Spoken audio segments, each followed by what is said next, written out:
Hello and welcome to Closing the MNPI Blind Spot, how CCOs can act now on prediction market trading. I'm your host, Leonard DeFranco, and I'm a producer on the marketing team here at Hadrius. I'm very excited to be leading a discussion today with some truly world-class experts on the subject of prediction markets.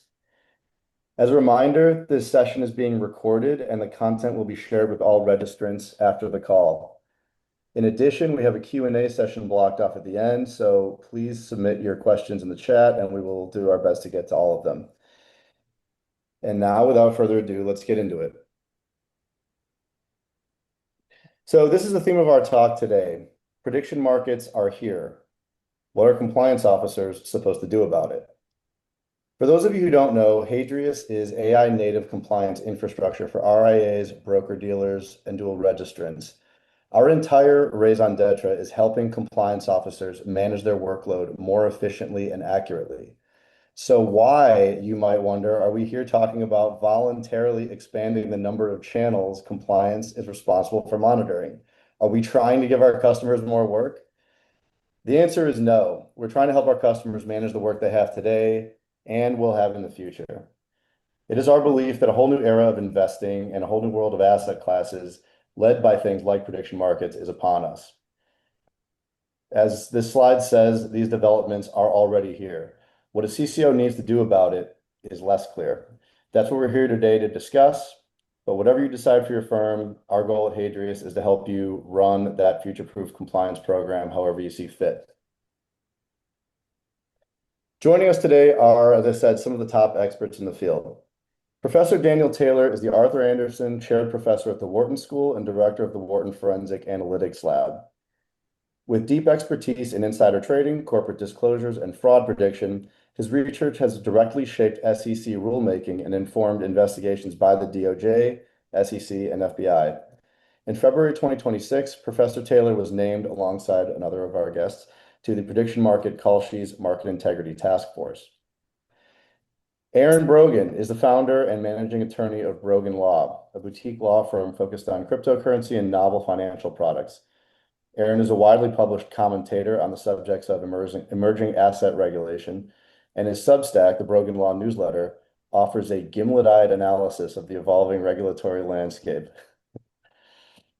Lisa Pinheiro is a managing principal at Analysis Group and one of the foremost experts on market manipulation detection and financial market integrity. She's advised the US DOJ, regulatory agencies, and major exchanges on spoofing and manipulation, and currently serves also on Kalshi's Surveillance Advisory Committee. And finally, Sam Mohapatra is co-founder of Hadrius, the AI-native compliance platform built for RIAs and broker-dealers. Sam brings to this conversation two interesting pieces of experience. Prior to Hadrius, he co-founded and served as the compliance officer for Quantbase, an SEC-registered RIA, and also he used to run a prediction market. So he's been on the front lines of this issue from both sides. As a reminder, this webinar is for educational purposes only and does not constitute financial advice. Panelists are independent and not affiliated with or endorsers of Hadrius or its products. The views expressed by these fine people are their own. Before we get into the discussion, I'm going to spend 5 minutes laying out the groundwork of this issue as it pertains to compliance officers.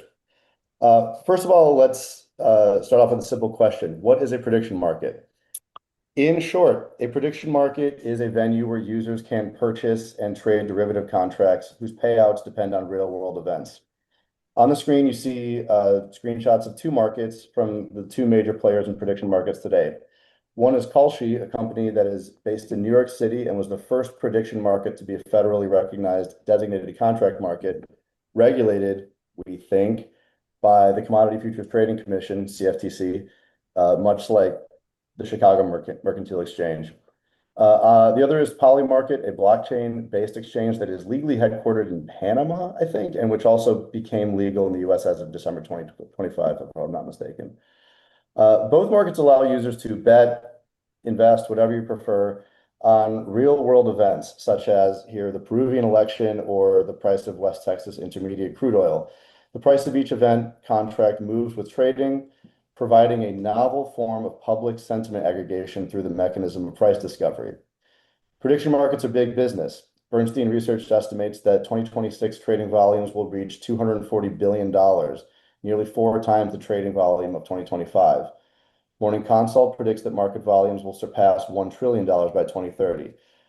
Right now, more than 80% of trading on prediction markets is sports betting, but theoretically, any verifiable event's outcome and any material non-public information can be traded on.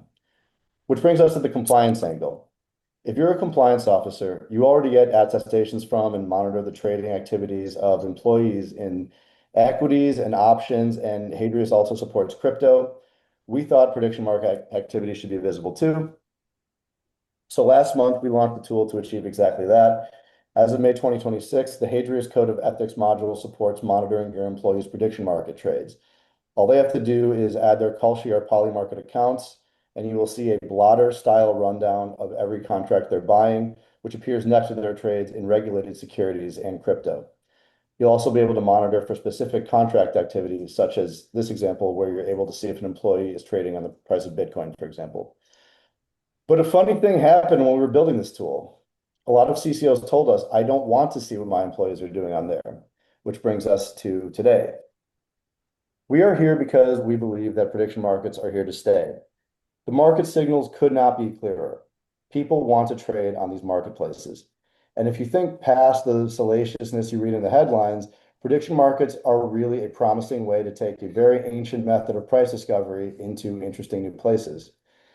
In a theoretically mature prediction market landscape, in which liquidity is much higher than it is now, and say far less of the trading volume is on sports betting, you could essentially get a quantification of the zeitgeist around any event. Almost any information could be securitized and traded on, which would make the world far more transparent. But this does open a challenge for anyone who needs to monitor for things like the trading of MNPI. Real-world events can be used as hedges, which is essentially a democratization of the hedging that has long been available to institutions. Aaron Brogan, and one of our panelists, in one of his blog posts, he imagines a Kansas City caterer who hires extra help in the expectations that the Chiefs will make it to the Super Bowl. If they don't make it, the caterer loses a lot of money. So she can do what institutional buyers of agricultural products and commodities have been able to do for decades. She can buy a hedge against the Chiefs losing and soften her losses. And not just in sports, this can be done on nearly any event imaginable. In total, these markets form a kind of API between investors and real-world events. Imagine a world in which the outcome of the Peruvian election is in your brokerage account. The opportunities for building unique portfolios and for malfeasance take a logarithmic leap forward. All of which is to say, it's not out of any kind of opposition to prediction markets that we think regulation is very likely to come to this space.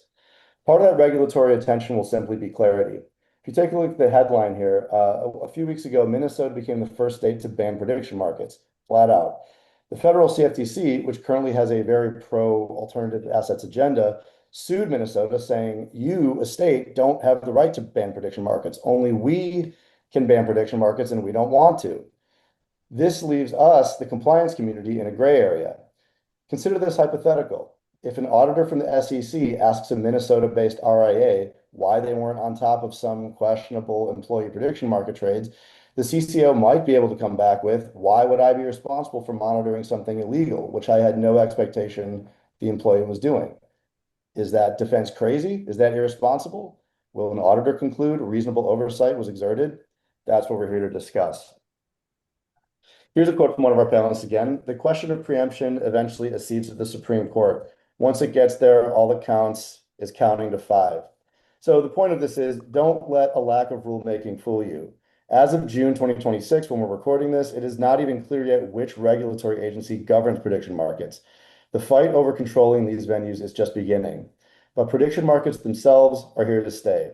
This space is going to clear up soon, and when it does, compliance officers will need to be ready to adapt.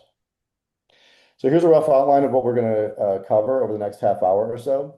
The risks and opportunities of prediction markets, how regulators are thinking about rulemaking, and finally, what good monitoring looks like now before anything is really certain. With that, I want to close my shares, my slides, and throw out the first question to Sam. So Sam, as someone who has been on both sides of this issue, How has the space grown over time, and how is this now landing on the desks of compliance officers? Yeah, great question. First off, hey everyone, Sam, founder here at Hadrius. I want to say first, I was a really big fan of that quote from Aaron. Very, very cool to put it. I also am a big fan of Lenny, your wording around prediction markets with being the quantification of the zeitgeist. It's a very, very cool, weighty way to talk about prediction markets. Everyone should know I got that from Sam, a blog post that Sam wrote a while ago. He called himself pretentious, but I think it's accurate. Yeah, yeah.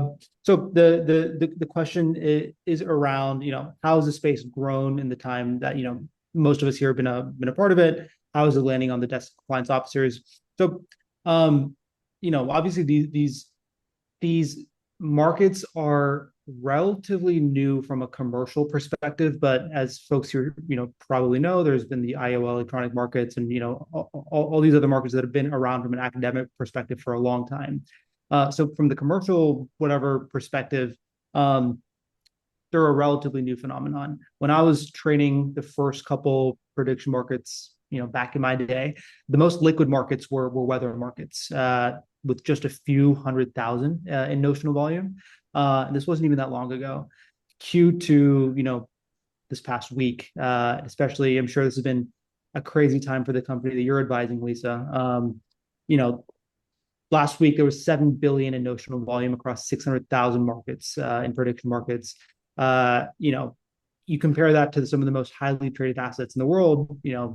It's not crazy. Nvidia, for example, had 30 billion in daily volume this past week. It's small, but it's no longer a drop in the bucket.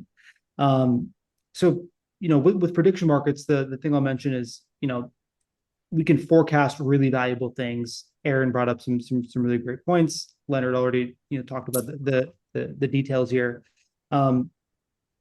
Overall, my sort of message here for compliance officers is the proliferation of prediction markets is a good thing, but we need to balance this with the nuance, right? And one note here is proper regulatory compliance is the way to do so. Oversight and surveillance isn't necessarily a bad thing. Later on in this conversation, I'll sort of dig into how some of our early customers are doing so. And the last point I'll mention is with the industry trying to push more of these, IPOs, prediction markets to have looser regulations, the job of a compliance officer, especially at an investment firm or a broker dealer, is more important than ever before. The goal, of course, has never changed of protecting retail investors. Great. So let me throw this next question to Professor Taylor. So you are an expert in market manipulation in equities, but the idea of what counts as MNPI in equities has decades of case law behind it. So when you're thinking about a prediction market, like also everything that happens in reality can be a contract. So what counts as an insider when you're trading on reality? And also, how applicable is the previous forensic toolkit you've built to this domain, or are you having to start from scratch? So I'll take the first, there are a couple things there to unpack. So I should introduce myself. I'm Professor Taylor. I'm from the Wharton School. I've been there for 16 years. I run the Wharton Forensic Analytics Lab that looks at market manipulation, insider trading, fraud detection, and equity markets. And as Leonard mentioned, I joined Kalshi's Market Integrity Board with Lisa earlier this year. I would say that initially, when I joined the board, I thought there was going to be more similarity between prediction markets and equity markets. Now I am revising that, and I think that there's nuanced differences that not only did I not appreciate, but I think a lot of people don't appreciate, just in terms of challenges with monitoring them, putting aside, the fact that you can bet on reality or trade on reality, depending on your preferred word of choice.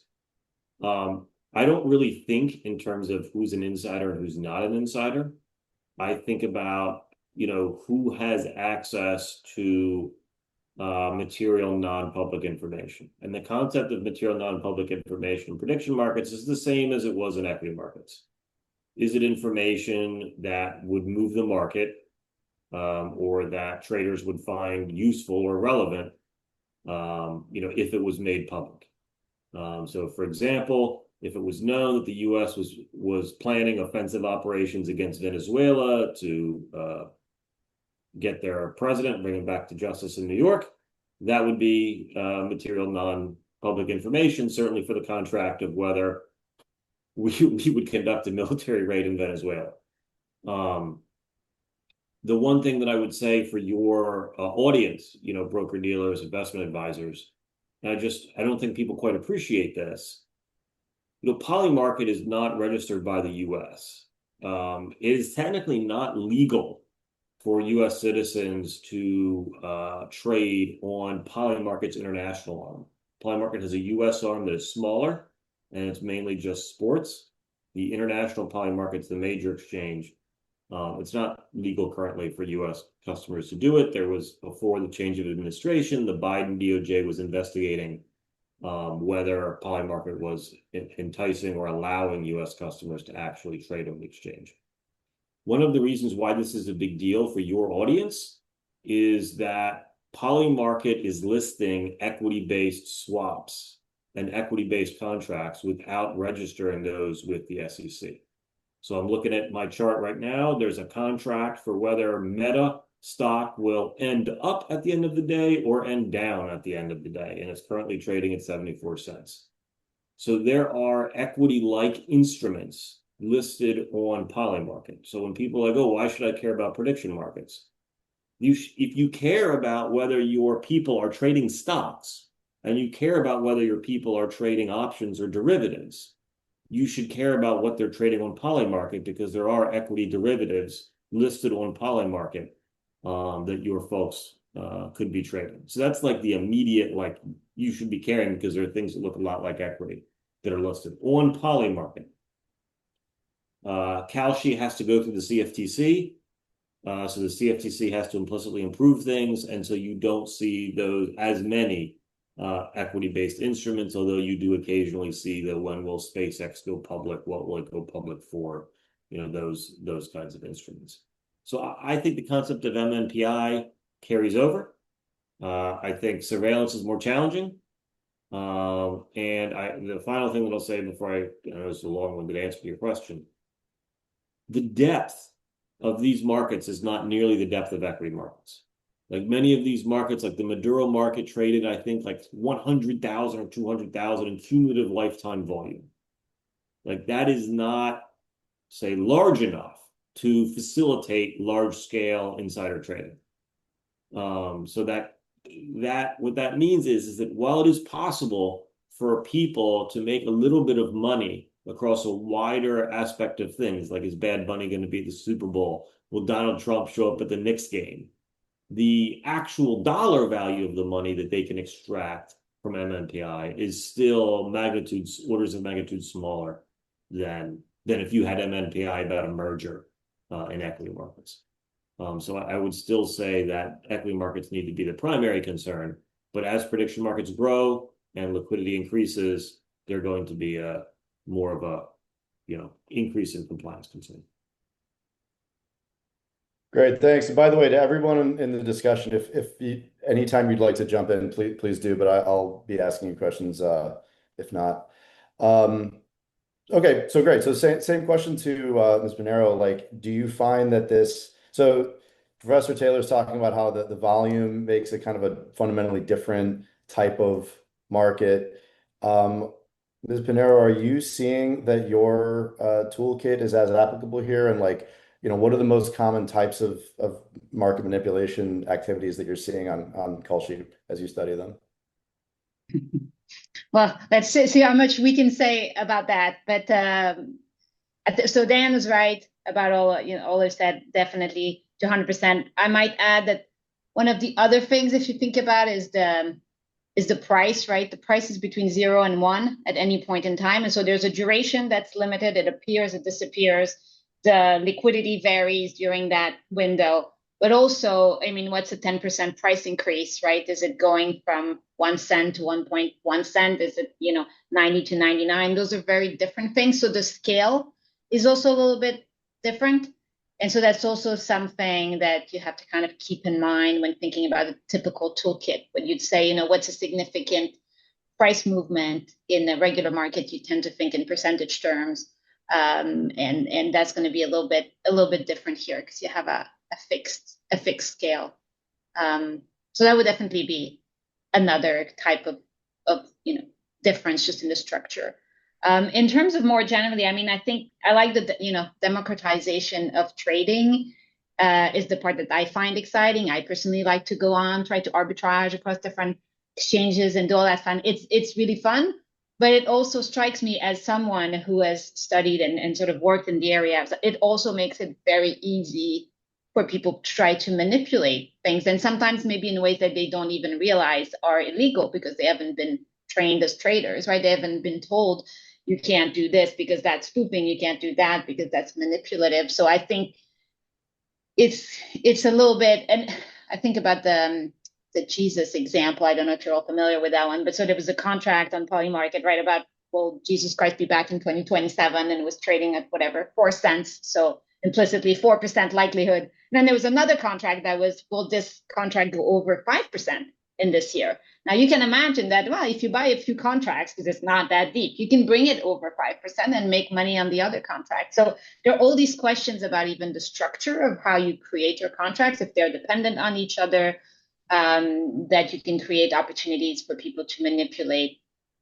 And I mean, that one I would say is pretty willingly, but there are, I think there are possibilities if you think about spoofing, which is one area that I did a lot of work in, which is where you kind of, let's say you want to sell, but you pretend that you want to buy and put a lot of orders in the queue so that it looks like there's a lot of buying pressure and the price moves up, and then you get to sell at a better price.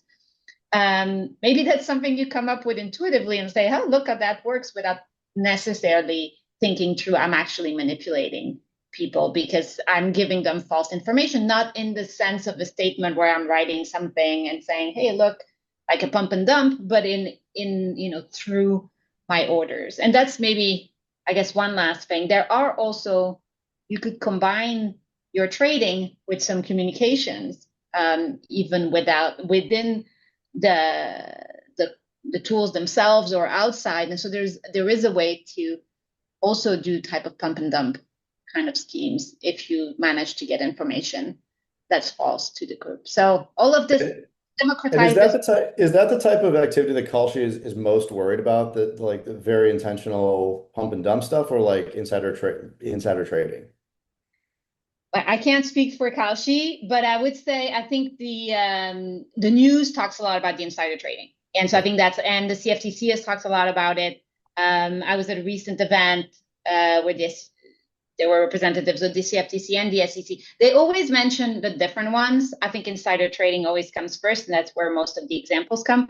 But they always are very, clear that all the other types are also part of what they expect the markets to surveil. So not off the hook yet, but I would definitely say that insider trading is the one that's sort of most prominent right now. And that's what gets the headlines, yeah. I would love to meet someone who has MNPI about whether Jesus is coming back. God help you, literally. All right, Aaron. So let me throw this question to you. I mean, first of all, respond to anything you've heard, but also I think what I'm interested in hearing from you is, I wonder if there's any structural barrier that you foresee to, like, these asset markets becoming mature. Like, I think when we talk about this stuff, a lot of times we're like, this could become the new CME. And instead of kind of like a toy, which it is now. And I think in crypto, we've seen something similar with, like, Ripple wants to replace the Swift system, and like Bitcoin wants to become gold reserves and stuff. And there's not really in that space like a theoretical reason why that couldn't happen. Do you see a theoretical reason why these markets could not become the new standard of contracts markets? Yeah, and thank you for having me, everyone. I'm Aaron Brogan, founder of Brogan Law firm that represents prediction markets and cryptocurrency, other novel asset classes. Maybe it's just being a hammer and seeing everything as a nail, but I think the main barrier that I see to adoption of these markets and to the growth of these markets is just the degree of legal uncertainty that still hangs over them. and we've covered a long history of litigation. Really, these markets, such as they exist now, maybe less so for Polymarket, but Kalshi, and I think Polymarket has been buoyed by this kind of wave, exists just because Kalshi was successful in litigation in 2024 and was able to offer new markets. So it's really very recent that the CFTC has even treated this kind of product as legal.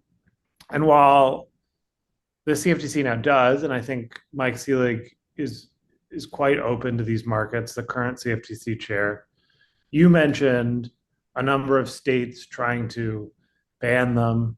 And I think it is still an open question as to whether and to what extent that is possible.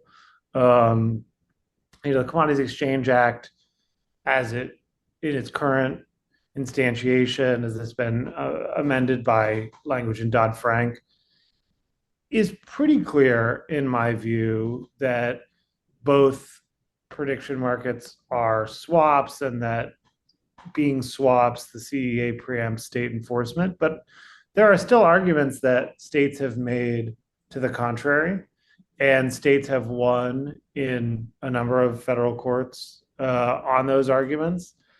And so I see this as the main barrier to kind of the maturation of these markets and the growth of these markets is it's hard to, like, a lot of the interest among VCs, investors, is because they have such great potential to cover a really broad swath of the American economy. I mean, you could potentially, anything could be included. Maybe equity markets couldn't be because they're security-based swaps, but in a DCM, you could have a lot of different assets that cover basically anything that anyone could be interested in.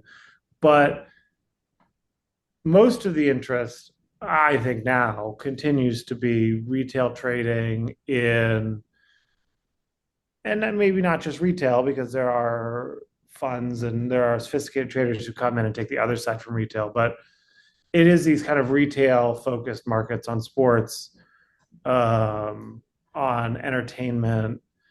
Maybe elections are slightly different, but I still think the locus is kind of in the retail zone still there. But there's a world where you could imagine more mature commercial applications. But I think it's harder for large players to build a business around that if they don't know what the rules are and they don't know what the future is. So to me, the culmination of this litigation, one, and two, the eventual rulemaking by the CFTC are the main structural barriers to these markets really flourishing in a meaningful way. They are now, but I think that there's more room to run if those two things, if those two hurdles can kind of be passed first. Yeah, and I think the fundamental discussion that we're having, like as a compliance vendor, is what is the implication of the delayed rulemaking from the CFTC versus, states, and how will that impact what the SEC expects of actual compliance officers? So maybe I could throw that to the group. I mean, do you think, take my hypothetical from the slides, like if a compliance officer says I shouldn't be expected to be surveilling employees on channels that are whose regulation is not even clear yet, does that constitute a valid excuse? I think it's a really good question. I don't know as to whether none of this is legal advice. I don't know whether that is a valid excuse or not. I think I tend to the extent that these rules are unwritten, for my prediction market clients, I'm not, they kind of have to take an aggressive posture, like market share is being determined now. And so we tend to come in with more aggressive view as to what the law is and accept that as a prediction market, you're taking risk by doing that. But on the other side of the same coin, when I advise my clients on should employees trade, like if you are a prediction market, should your employees trade on prediction markets? That's something that no, well, maybe there isn't a specific CFTC rule on that yet, but I generally advise them not to because I think it's not mission critical to your goal of building a competitive prediction market product, and the cost in this kind of still developing world is obvious. Like it could be very costly. So for me, it's less a matter of what you have to do and a matter of what is prudent.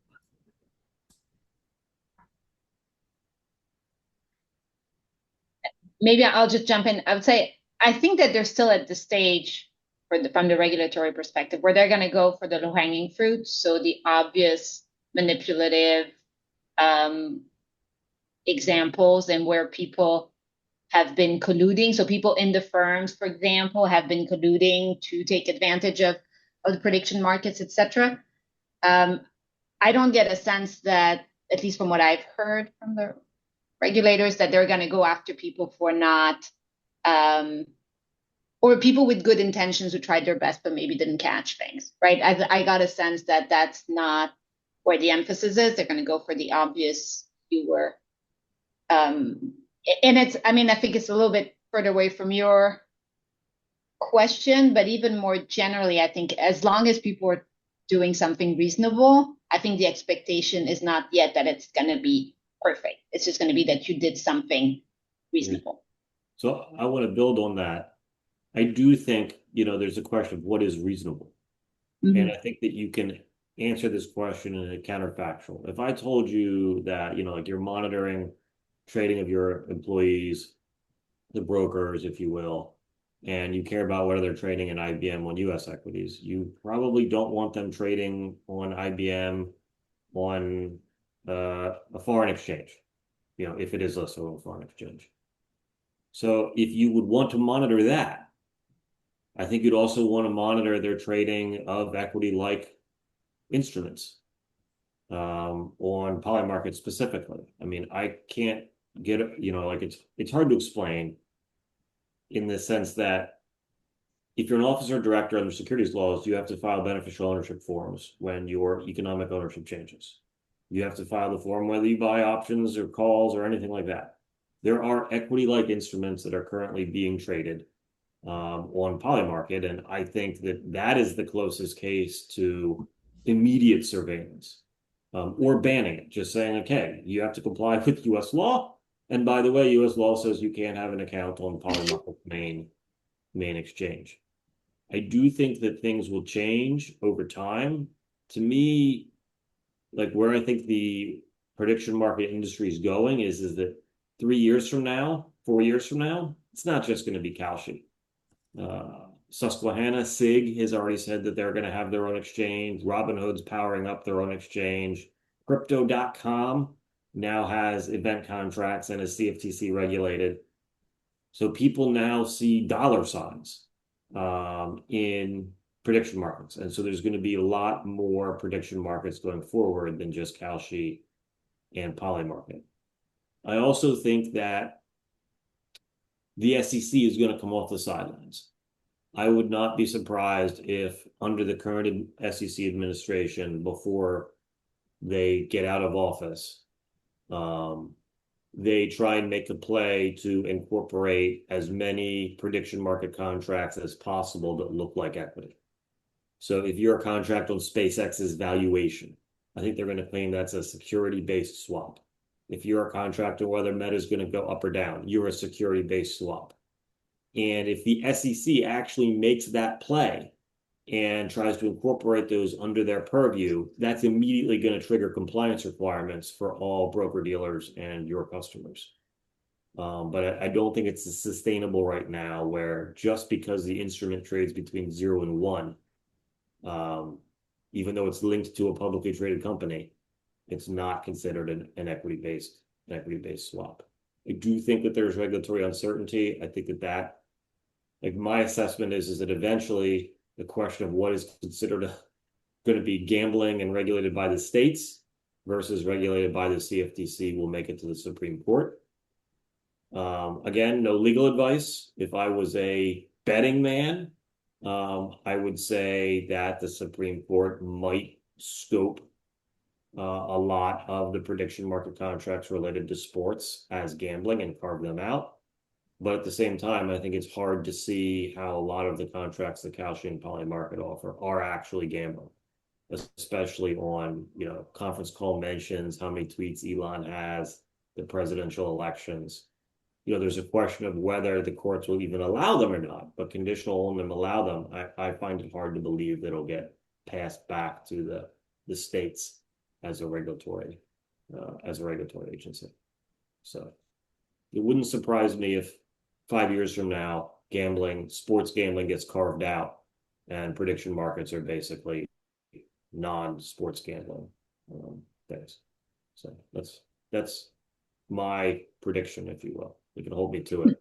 Yeah, it's interesting because what you're saying is that there's already sort of a fight brewing between regulators at different levels, but clearly markets like Kalshi are taking action now to try to, there's a window of innovation that they feel they have. This is my interpretation as an observer.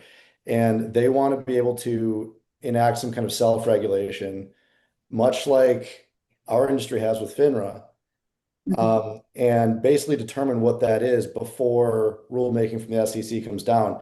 But what you're kind of previewing is that not only different levels of regulators are going to be in a knife fight over this, but also the different markets are probably going to be competing. I wonder if they'll ever compete on self-regulation. Well, so for example, I don't see the states saying, hey, a perpetual future on Bitcoin should be regulated at the state level. What I do see them saying is that, hey, that contract on whether the Knicks are going to win the championship, that's gambling. That's us, pay us a fee, or restrict access to your customers. So I don't see arguments that the entirety of prediction markets falls under the regulation of the states. I see arguments that, certain contracts, if you will, fall under the regulation of the states. I think mostly, if you were to divide the markets up just by number of contracts, I think the SEC security-based swaps constitute a few, but I think those are the few that your clients are probably most likely to care about. If your clients were bookies or sports gamblers, I'd say you probably don't care about security-based swaps. But certainly notionally, the volume that Polymarket and Kalshi do on sports is orders of magnitudes larger than non-sports. So that's why you see the fight, because there are large revenue streams at risk. And we talk a lot about the regulatory risk, but sorry, I was just going to say there's also the reputational risk, right? As a firm, you also just don't want to have your employees or traders in the news for that kind of activity. So, beyond the fact that it may not be clear what's expected of you, is definitely bad publicity. And you're going to have legal compliance costs, right? So think about the individual who was indicted for trading on the Google search, I think 20 or some Google search contracts, Google employee. Google had to bear some costs associated with that. Like DOJ and FBI show up with subpoenas, warrants, they're going to be asking Google for documents. So maybe there's reputation risk. There is going to be some legal risk, but the SEC, hasn't really said, hey, these are security-based swaps yet, in which case they're covered under existing jurisdiction. I think that will trigger a tidal wave of necessary compliance. But I do think that's coming. I'm also wondering if a change in priorities at the agencies would trigger a change. I mean, right now, for example, it's kind of been taken as a given that these markets want the CFTC to regulate them because the CFTC is taking a forgiving attitude. But if that were to change, they might want state to be regulated. But is there any legitimacy to that? Let me throw that question to Aaron. You think it's possible that if a political change ever happens, that the markets could rather be regulated as on the state level? Yeah, I mean, I definitely, I don't know if I could ever see the major DCMs choosing state regulation. Although, maybe if there was a regime that came in that was very unfavorable, it's possible. I do think, the CFTC historically has been, my background, I represented a number of crypto firms. Crypto firms have always preferred the CFTC as a regulator, even in unfavorable times. I think the CFTC has been seen as a pragmatic regulator that's rarely kind of politically captured. And so I would suspect that, if I was a DCM and I was going back to the Russ Benham CFTC, I would still prefer that to the Nevada Gaming Commission, because you're just going to end up having a big fee clipped off of you forever in that world.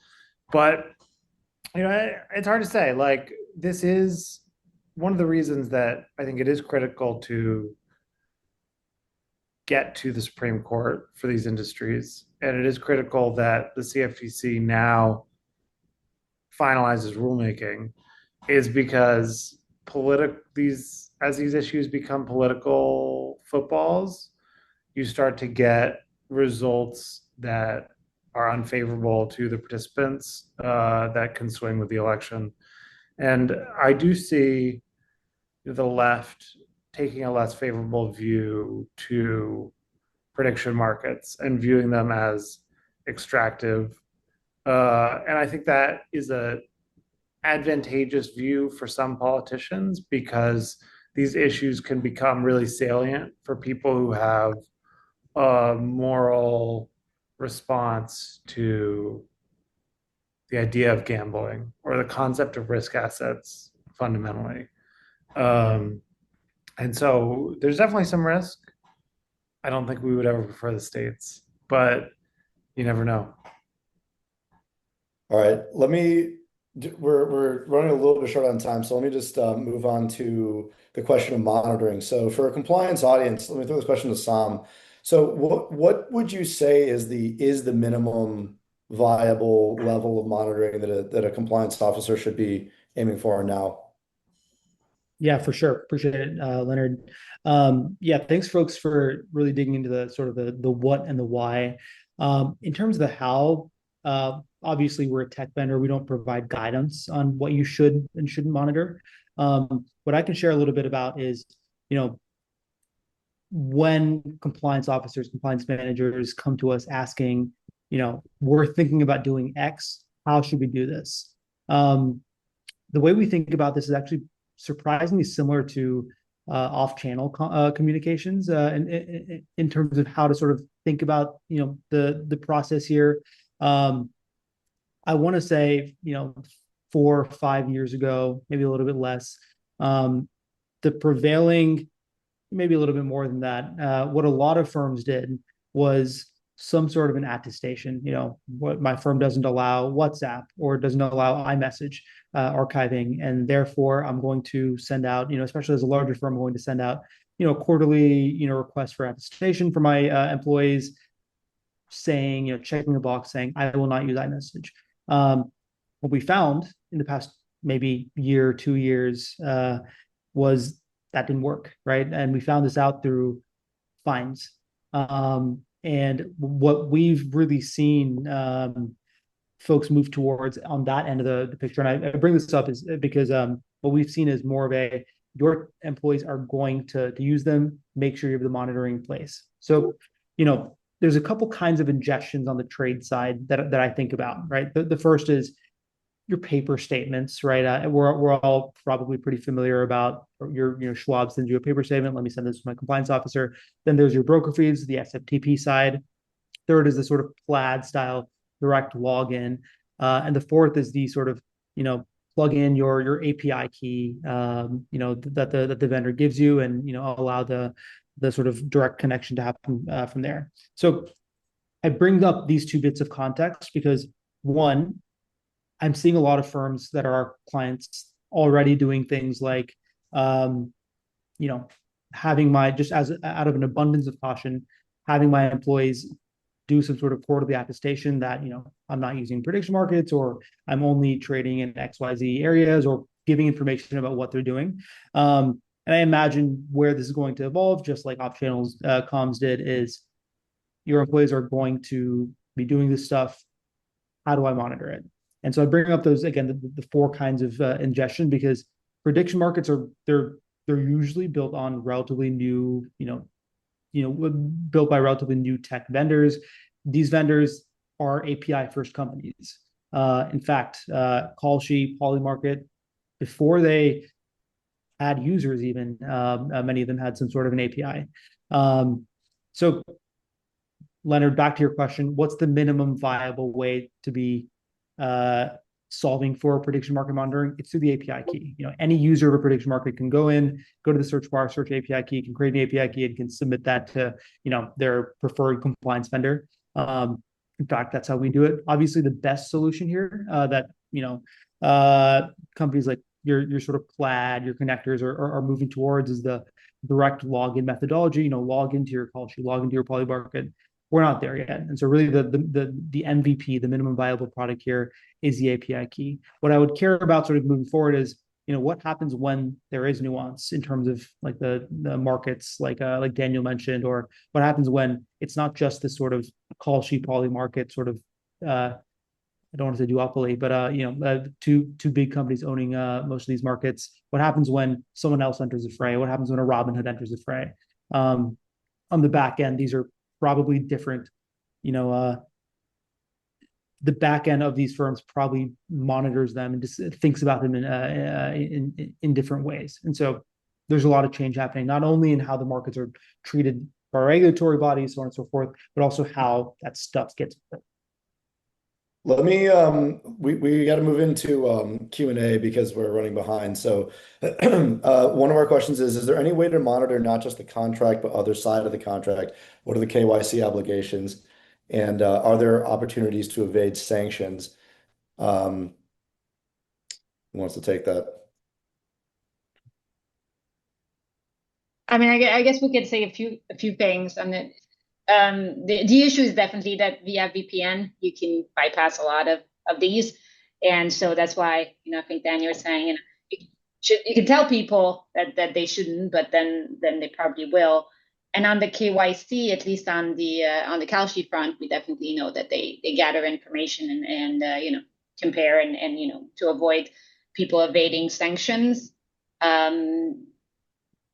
Is it possible to evade those processes? There's always sort of ways to fraudulently try to, but they do have systems in place. So technically, those are monitored. But Dan, would you add anything? I know that. I would just say that like Kalshi is inside the U.S. financial system and the associated on-ramps. So like you deposit the Kalshi using ACH, just like you would when you deposit Charles Schwab or Robinhood, and you get your money out via ACH. Polymarket, there is no KYC or AML. It's entirely anonymous. It's via crypto. So sanctions evasion is a concern, just like sanctions evasion is a concern on Binance. Compliance with U.S. law is a concern. If Binance decides it doesn't want to comply with U.S. law, it doesn't have to. Same thing for Polymarket. So what is surprising in some sense to me is that there has not been a coordinated government attempt to prevent U.S. individuals from using VPNs to get onto Polymarket. I would expect that would change with the new administration. That was originally a priority of the Biden administration, changed to Trump. Elections have consequences, and Donald Trump Jr. is, I think, on both the boards of Kalshi and Polymarket. And coincidentally, the DOJ investigation into U.S. users on Polymarket was dropped. But that I think is just problematic. I also am very skeptical that Polymarket will be able to get CFTC compliance for its main exchange, because doing so would require putting it on U.S. financial rails, which would require KYC and AML. And if you wanted KYC and AML, you could have done that through Kalshi. So I think there's a different customer base for Polymarket than there is for Kalshi, just like there's a different customer base for Binance than there is for Coinbase, which is CFTC regulated.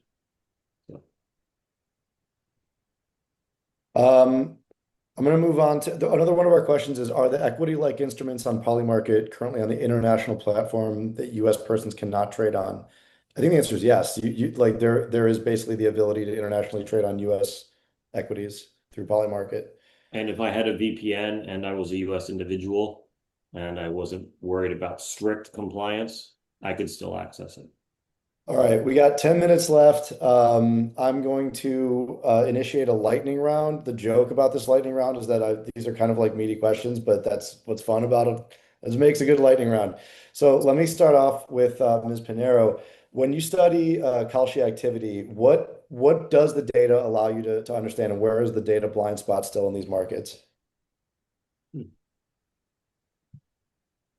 What does the data allow us to understand? What compared with the vast amount of data in equities markets, where are there still blind spots in understanding the data of prediction markets? So I think that I mean the main difference is just that in the regular markets you have a lot of data on a few contracts, whereas here you have a lot of contracts with varying levels of data in it. So the dynamics are different there, if that makes sense. And there's a little bit of some of the things that we know are empirically true about how people trade in sort of the regular markets that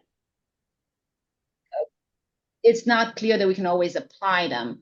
And one example that I will give you is, so for the spoofing, one of the bases for the spoofing is that people react to demand and supply. So when they see a lot of orders to buy, they think the price is going to go up and the market reacts to that.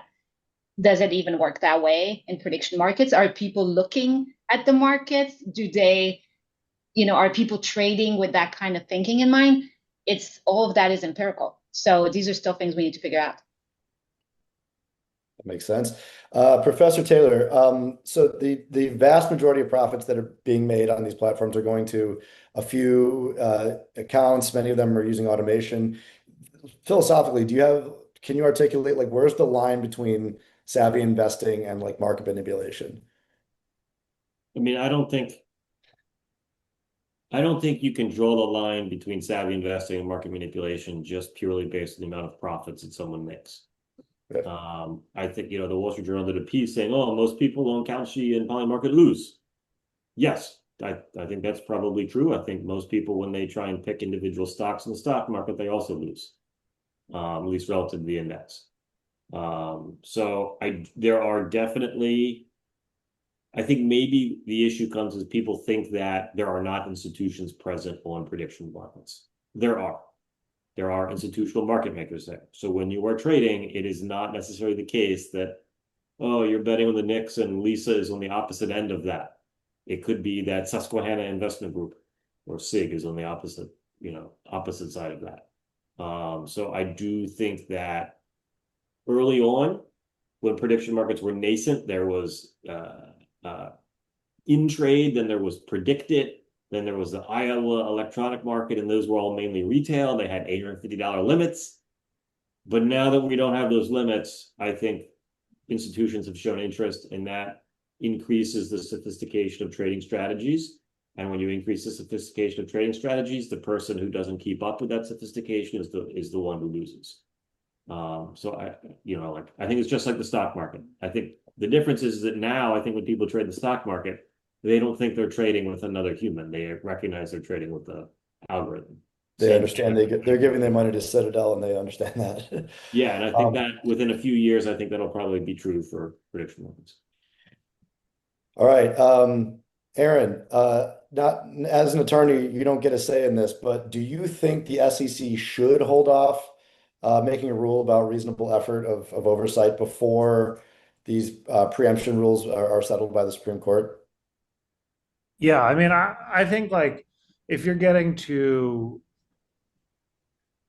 regulatory guidance on the derivative of like the regulatory treatment of these primary markets, nothing's ever settled. Like things change always. But at the same time, this market is so clearly unsettled and ironically has a binary outcome. Although Professor Taylor, I think, took a more nuanced view on this.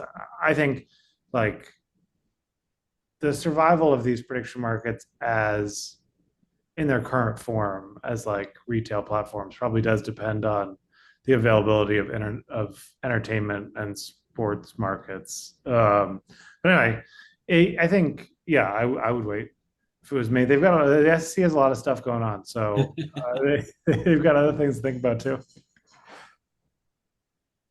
All right. Thank you all for honoring the lightning round time limits. And I think that does it for us. Yeah, so I'm gonna thank our panelists. We have Professor Daniel Taylor, Lisa Pinheiro, and Aaron Brogan, Brogan Law, and Sam Mohapatra of my company, Hadrius. And yeah, thank you all for joining us, and to all the registrants, we look forward to sharing this content with you later. And please feel free to reach out with any other questions you have. And with that, I will close the session. Thank you, guys. Thank you. Thank Thank you you. all. Thanks for having us.